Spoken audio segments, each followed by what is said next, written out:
There must be some mistake, ma'am. This table is reserved for our VIP guests, Haley Brooks said, her smile tight, her eyes darting toward the white couple behind Danielle Rivers. The words didn't land gently. They cracked through the room like a glass breaking against stone. Danielle blinked once, then twice. She wasn't confused. She was calculating. She had heard variations of that sentence her whole life. Sometimes it was the bank manager saying the loan wasn't available. Sometimes it was a professor explaining why she didn't quite fit the graduate program, but tonight it came with white linen napkins, a $600 wine pairing, and a dining room full of stairs. She looked down at the email on her phone. Confirmation for Table 1, IMS Danielle Rivers. 7:30 p.m., Prestige, Dining, Manhattan. No mistake, I have a reservation, Danielle replied calmly, lifting her phone.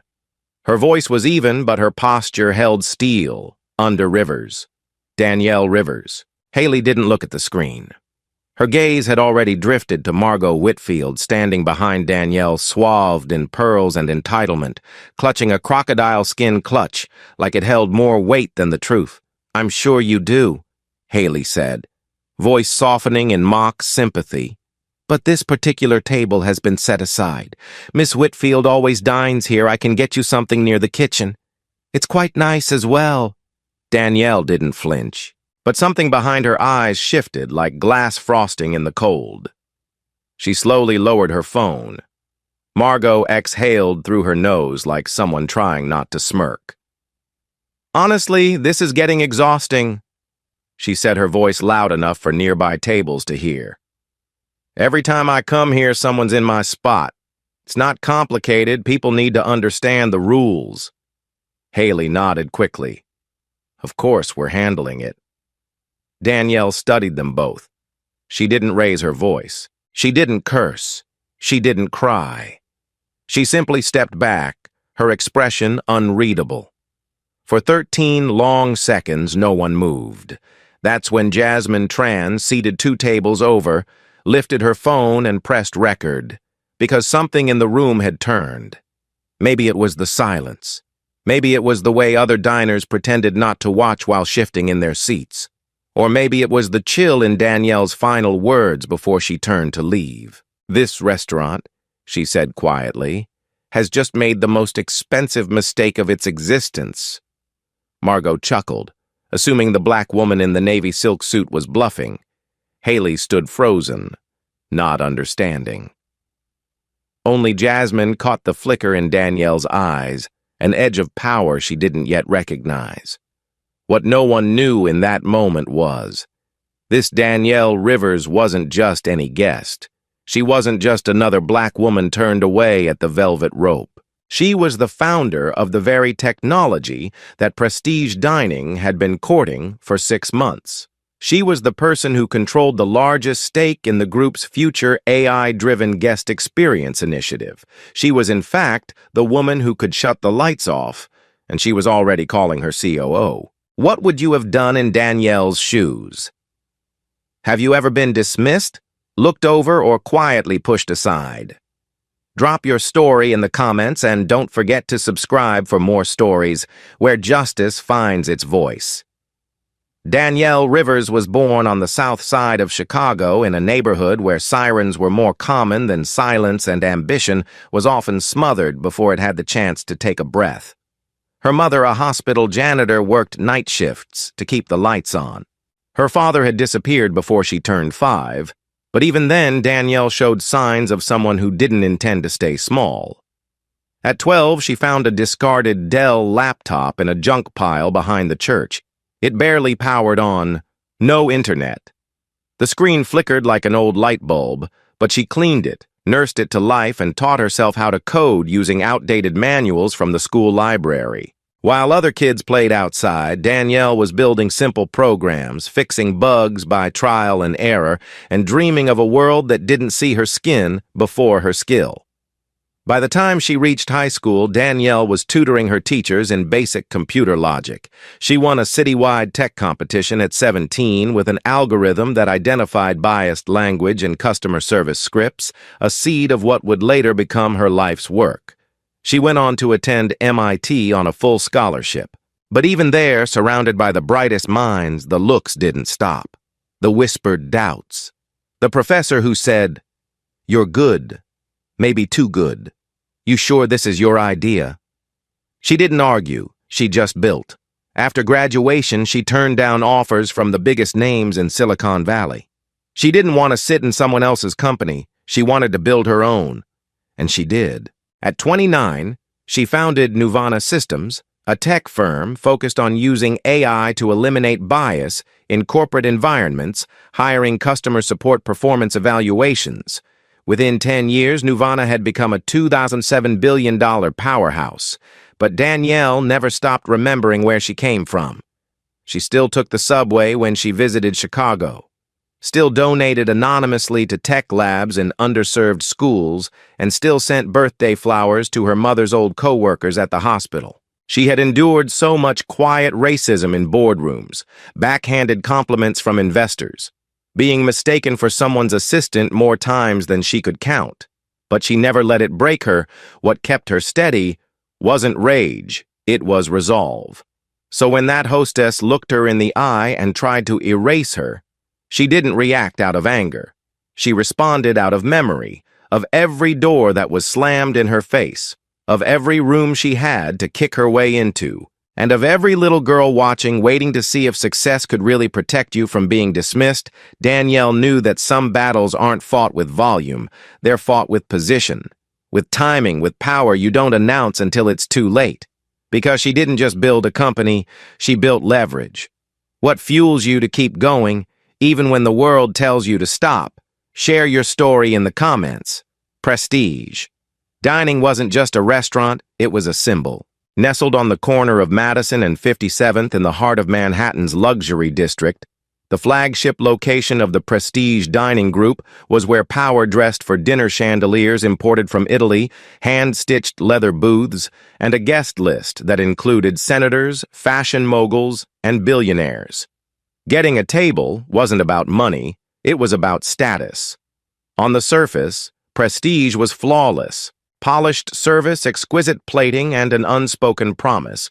This was where you belonged, if you mattered.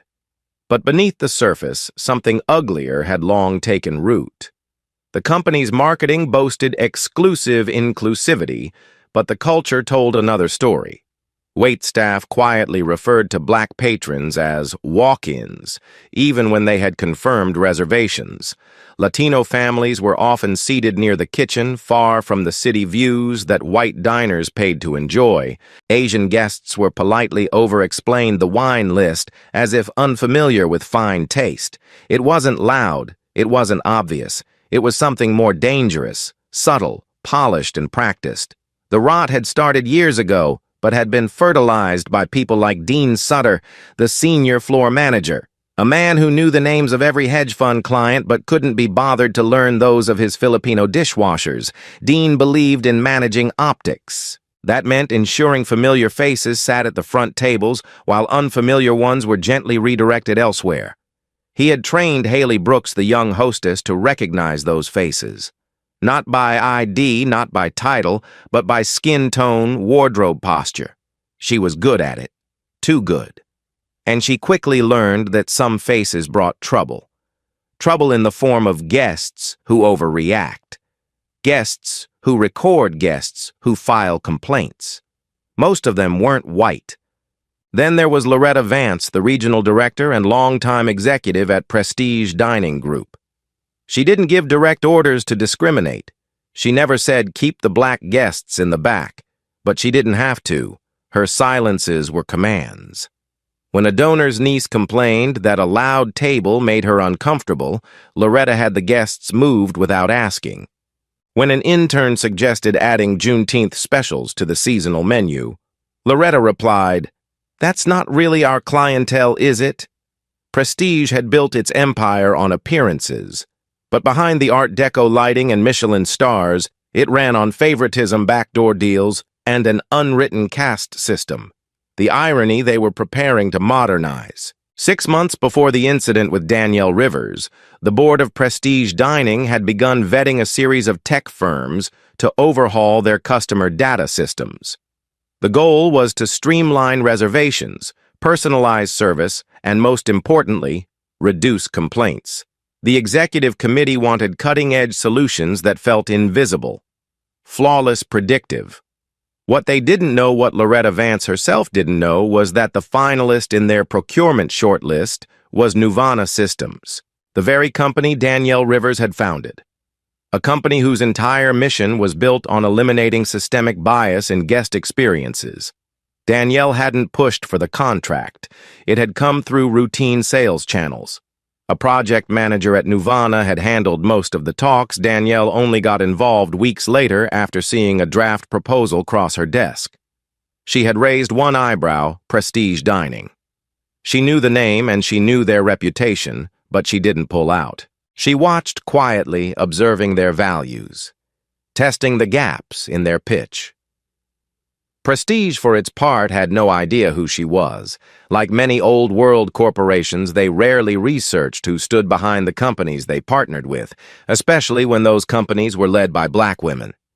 Their vetting systems were about performance reports, not personal stories. And so, as fate would have it, while Prestige rolled out a VIP campaign boasting a new era of fairness, their front-of-house staff was still being rewarded for keeping the clientele familiar, comfortable, and white. Haley, like many entry-level staff, operated under pressure. Tips meant survival. Karen Whitfield was a regular who tipped in $100 bills. She arrived in chauffeur-driven cars, wore Chanel, and expected her regular table regardless of the booking system. Haley had never dared challenge that.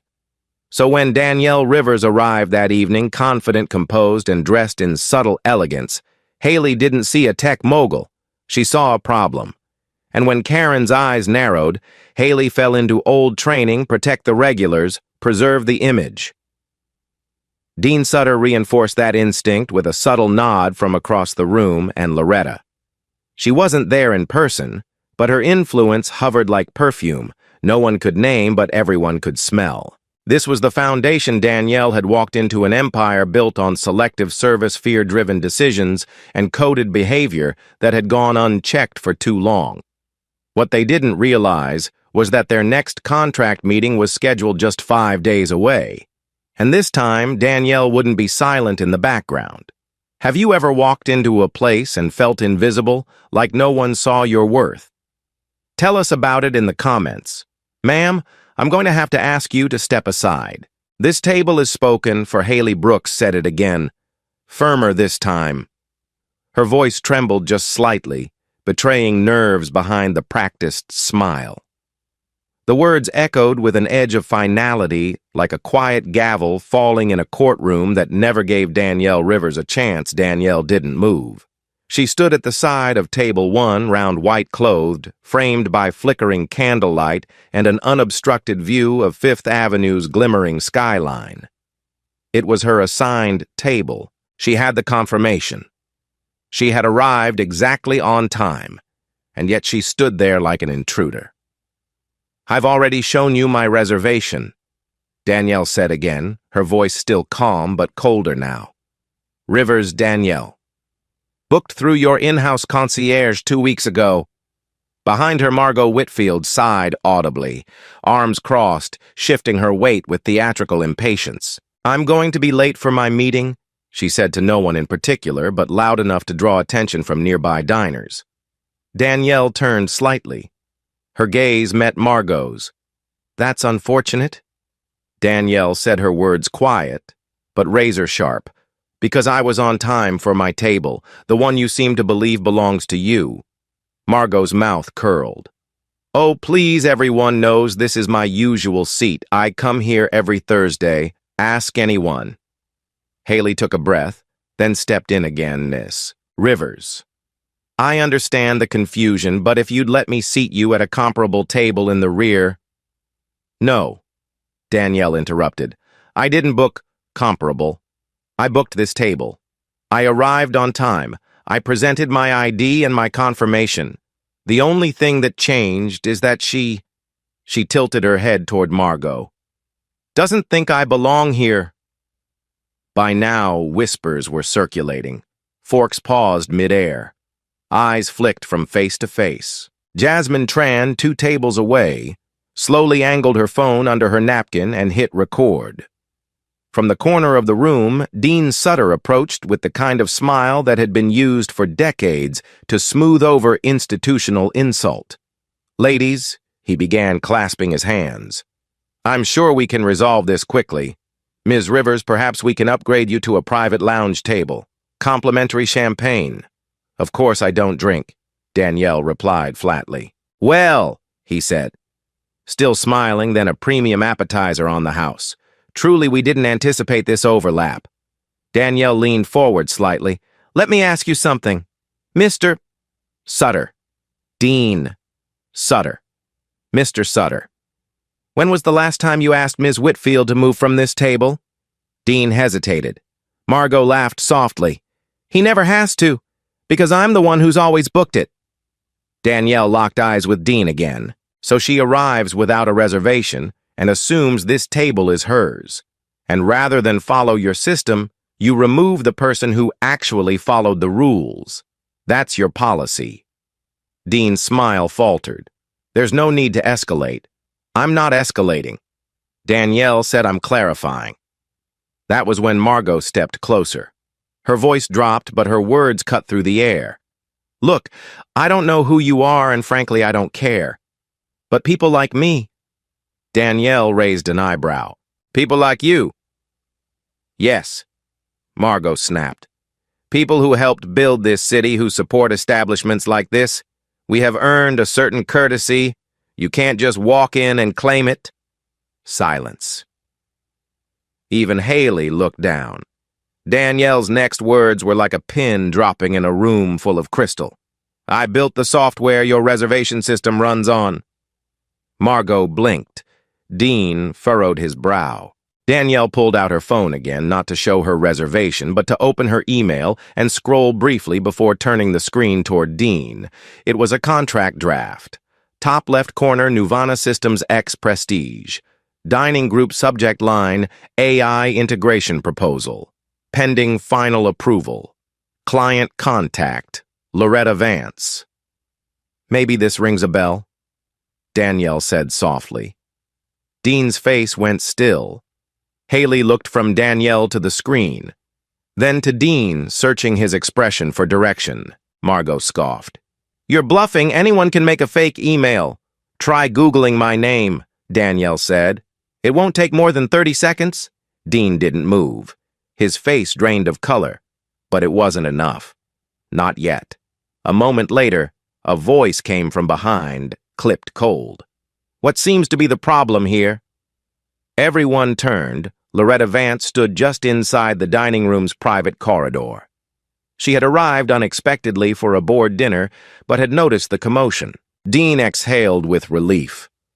"Loretta, thank God we've had a seating conflict, a double booking.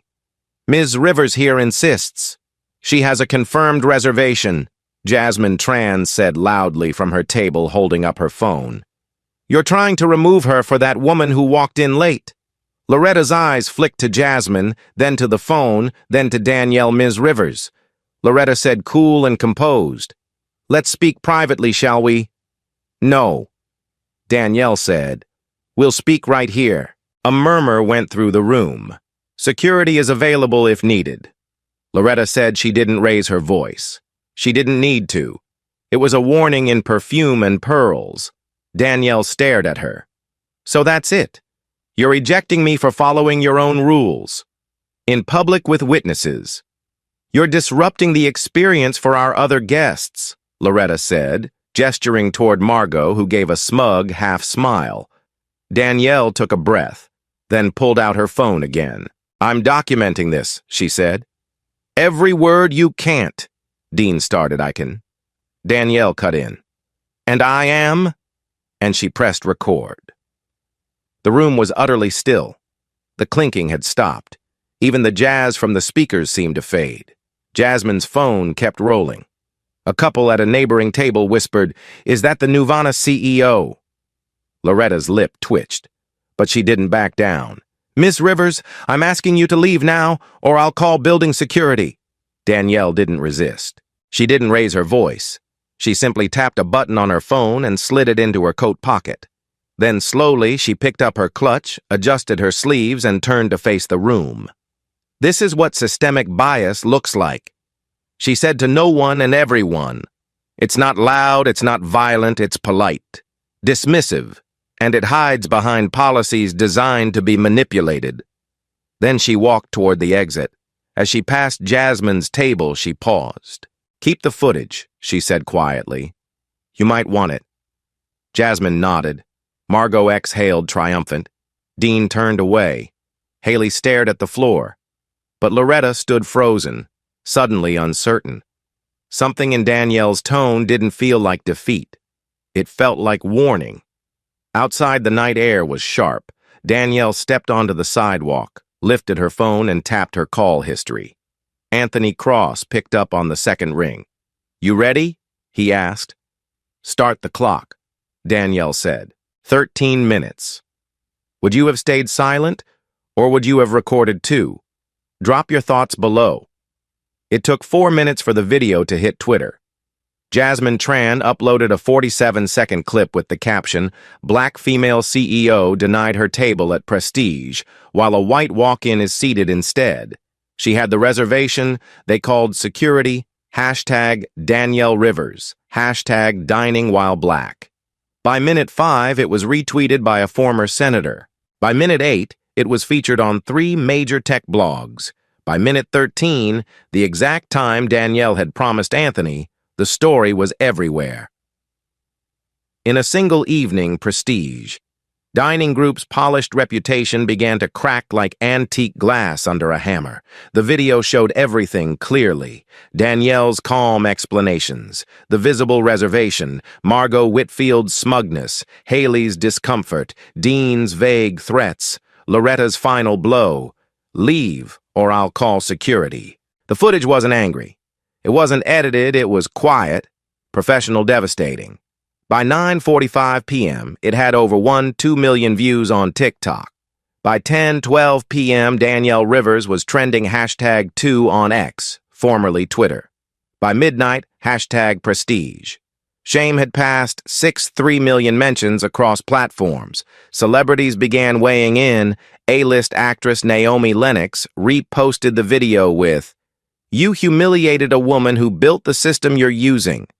This isn't just racist, it's idiotic." Tech billionaire Avery Stone tweeted, "I've dined at Prestige for years. After tonight, I won't set foot in that place again. Anuvana Systems deserves better." On the investor side, things moved just as quickly. At 6:45 a.m. the next morning, stock in Prestige. Dining Group holdings dropped 14% by 9:03 a.m. It had lost $418 million in market cap. Analysts on CNBC said it was a reputational wildfire. Inside Prestige HQ, panic set in. Loretta Vance arrived at the Manhattan corporate office looking like she hadn't slept. Her assistant had already printed dozens of tweets and headlines. Dean Sutter was nowhere to be found. Rumors swirled that he had called in sick. Haley Brooks was crying in the staff break room. The HR director, Michelle Arnold, summoned everyone to an emergency meeting. On screen, the full footage. Paused at the moment, Danielle said, "This is what systemic bias looks like." Then came the fallout. First to go, Dean Sutter. Terminated effective immediately. No severance, no PR statement. Next, Haley Brooks. Suspended without pay, pending investigation. She offered a tearful apology through HR. "I didn't mean to discriminate. I was following what I thought was policy." But the internet wasn't moved. Screenshots of her LinkedIn began to circulate. So did her past posts, including one about valuing tradition in guest service, which many interpreted as coded language. Third, Loretta Vance. This was the shock. For years, Loretta had been untouchable. She was known as the fixer inside the company, the one who smoothed over complaints, managed donor relations, and ensured everything appeared perfect on paper. But this time the paper trail led straight to her. She had been the one who made the final call to remove Danielle. She had tried to spin it as protecting the environment, but emails surfaced forwarded anonymously. showing she had personally approved VIP override privileges for Margot Whitfield. By 2 p.m., Prestige Dining Group issued a press release. "We are deeply sorry for the unacceptable incident involving Ms. Danielle Rivers. Effective immediately, Loretta Vance will step down as executive director. We are reviewing all internal policies to ensure equity and accountability at every level of service." But the press release wasn't enough. In fact, it made things worse, because Danielle hadn't spoken publicly. She hadn't tweeted, hadn't posted, hadn't done a single interview, and the silence was deafening. People began wondering, what was she planning? What would she say? Would she sue? Would she speak at a conference? Was she about to go live behind the scenes? Danielle sat in her high-rise apartment in Tribeca, watching the storm unfold like a general studying the battlefield from a distance. She didn't smile, she didn't rage, she simply waited. Anthony Cross, her COO, called every 30 minutes with updates. By 3:45 p.m., 5 major hospitality chains had reached out to Nuvana Systems, requesting to open talks for Danielle's AI suite. By 4:15 p.m., a tech reporter leaked internal emails from Prestige's IT department confirming they had been in the final stages of a $52 million contract with Nuvana, one now placed on indefinite hold. By 4:40 p.m., a second clip of Danielle walking out of Prestige, recorded by another guest, surfaced online with the caption, "She didn't shout. She didn't fight. She just owned them with her presence." That video surpassed 1 million views within 2 hours. Inside the walls of Prestige, Dining's PR team chaos reigned. Staff were fielding media calls non-stop. Angry customers were canceling reservations. Influencers were dropping partnerships. One luxury fashion brand quietly withdrew its monthly event contract. At 6:15 p.m., Danielle finally broke her silence with a single post on LinkedIn. "I wasn't surprised. I've seen this before in boardrooms, conferences, even coffee shops. The pattern is always the same. Dismiss, discredit, disappear. But I didn't disappear. I didn't shout. I didn't need to.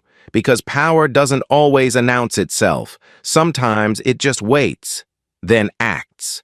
The post ended with one line: "I'll see you at the shareholder meeting." No hashtags, no photos, just her words. It was enough to ignite another firestorm. Dozens of business leaders reposted it with praise. Civil rights groups cited it in op-eds. One HR expert called it a masterclass in controlled response and leverage. And at Prestige Dining Group, the board finally understood.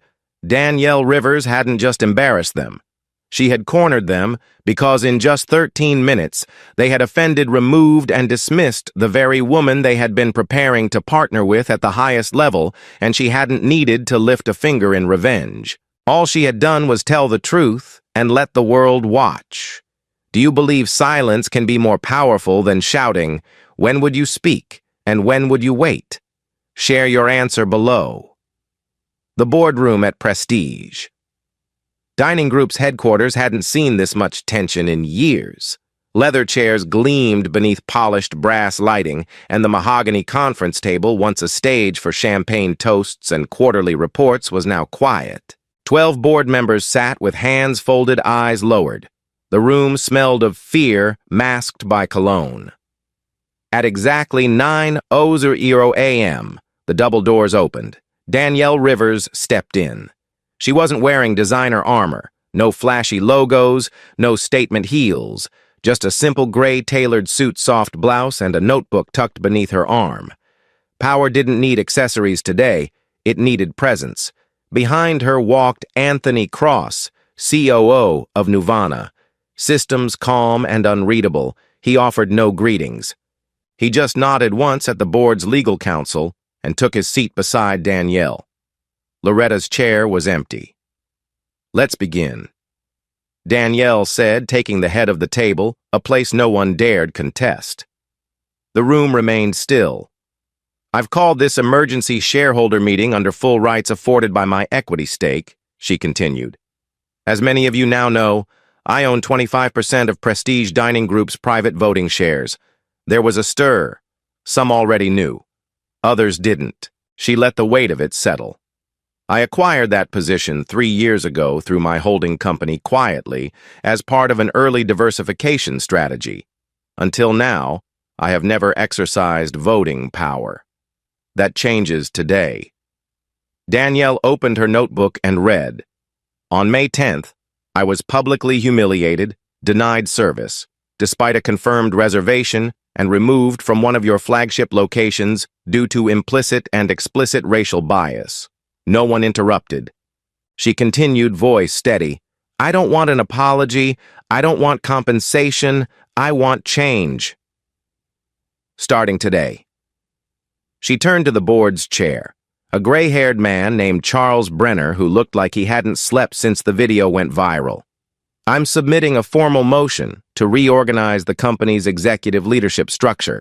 This includes the permanent termination of Loretta Vance, the appointment of a chief equity officer reporting directly to the board, and mandatory anti-bias training implemented across all 29 properties."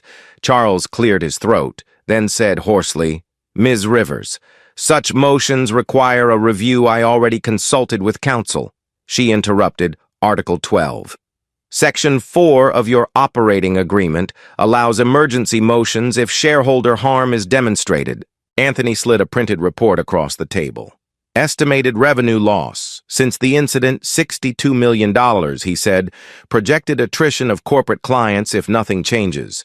31% employee resignation intent spiked by 22% in 2 days. The board chair leaned back. Defeated motion carried, Danielle said firmly. Effective immediately." Then she stood. "I also want to address the staff directly." Within 2 hours, Danielle was at the flagship restaurant where it all began. This time, no one stopped her at the door. In the dining room, employees had gathered: servers, hosts, kitchen workers, cleaning staff. Danielle stepped to the center, not on a platform, but at eye level. "Some of you saw what happened," she said. "Some of you heard about it. But I'm not here to shame you. I'm here to tell you the system failed us all." Silence. Then one server, a young black man in his 20s, raised his hand. "Do you really own part of this place?" he asked. Danielle smiled. "Yes, and you're not shutting it down." "No," she said. "I'm building it back." "Right," she continued. "Bias doesn't only hurt the people it targets. It hurts the integrity of the work you do. It traps good people in bad habits. It rewards silence, and it hides behind luxury." She paused. "I'm launching an internal program starting today. It's called Reset. Every employee, from manager to dishwasher, will go through equity training. Not a slideshow, but immersive sessions led by facilitators who have lived experience. You'll be paid for your time, you'll be heard, and if you don't want to stay, you'll be offered placement assistance somewhere better." Some gasped. Danielle added, "We're also creating a mentorship pipeline. Front-of-house staff can train for corporate roles. Kitchen staff can apply for culinary scholarships. And for every person who's ever been made to feel small in this space, your voice matters now." Jasmine Tran, who had been invited as a guest observer, stood near the door, filming again. But this time Danielle knew, and she nodded, because this moment needed to be seen.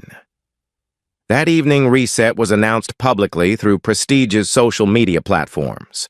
The posts were simple: a black and white photo of Danielle standing in front of the staff, the caption reading, "When dignity is denied, equity must rise.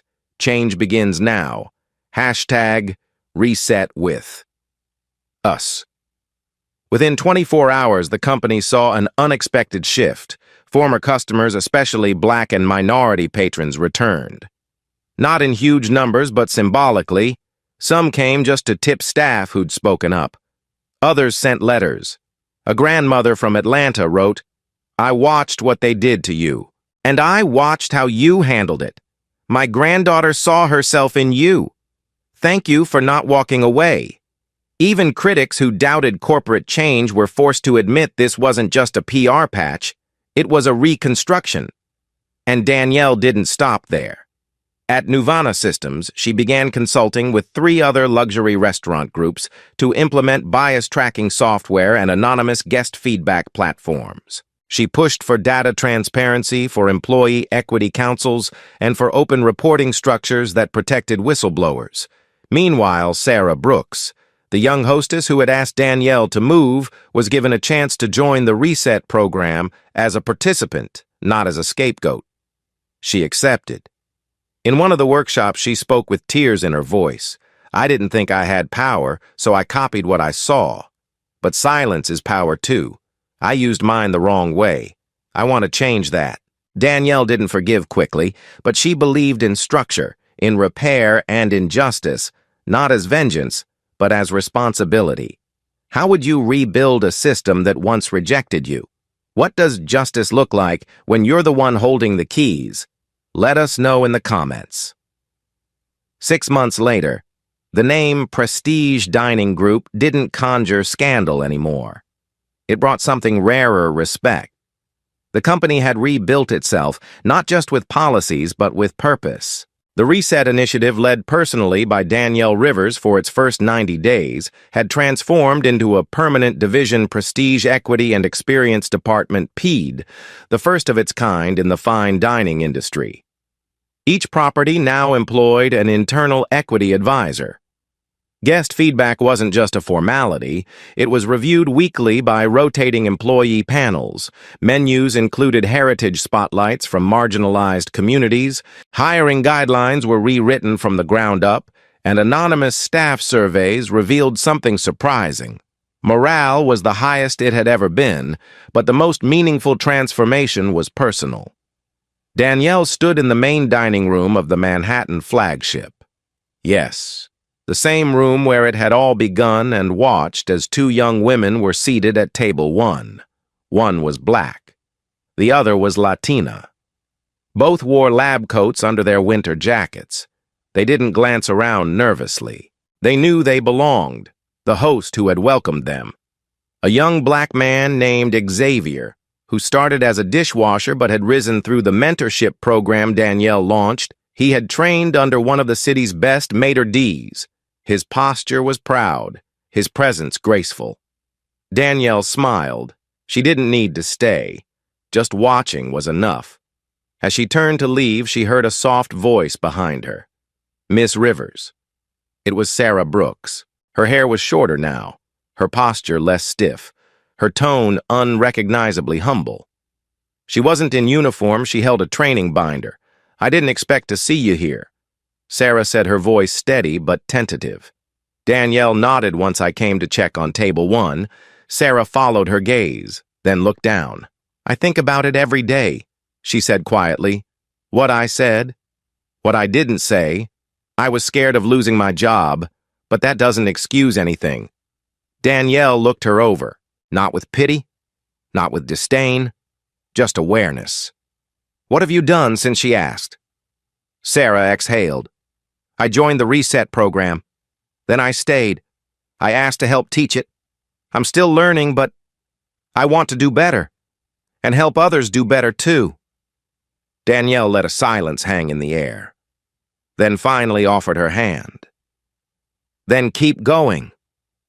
Sarah's eyes welled, but she didn't cry. She just nodded, holding Danielle's hand for 1 second longer than expected, before stepping back into the training room. Elsewhere, the ripple spread wider. Dean Sutter. After weeks of silence, he issued a public apology and enrolled in a diversity leadership program. He didn't ask for forgiveness, he asked for instruction, and to his credit, he finished it and went on to work for a nonprofit advocating fair hiring in hospitality, Loretta Vance. She disappeared from the industry for a time, but months later, Danielle received a letter. It wasn't defensive. It wasn't polished PR. It was handwritten. It read, I've lived most of my career believing proximity to wealth justified all things. I see now what I refused to see then. If there's ever a way I can contribute to repair, I'll be quiet and I'll follow. Danielle never responded, but she kept the letter. Because some wounds don't require reopening, just remembrance. And what of Danielle herself? Nuvana systems flourished. But more importantly, Danielle shifted her role. She began mentoring women founders of color across tech finance and design. Her new foundation, the Rivers Initiative, granted seed funding to projects aiming to rebuild institutions from the inside out. She spoke only once about the incident at a keynote for the National Forum on Ethics in Business. I wasn't angry. They didn't know who I was. She said I was disappointed. They didn't care who anyone was. That's the root. That's the poison. If we judge worth by familiarity, we'll always protect injustice. She paused, then added, "Justice isn't revenge. It's when the door stays open for the next person who walks through it." The crowd rose to its feet. Outside the Prestige flagship, a small bronze plaque was affixed near the entrance. It read, "In honor of Danielle Rivers," for reminding us that dignity doesn't ask to be served. It stands and demands a table built for all. What does dignity mean to you? Is it silence in the face of injustice, or the courage to return and change the system? Tell us in the comments. And if this story stayed with you, subscribe now for more true narratives of power, justice, and transformation.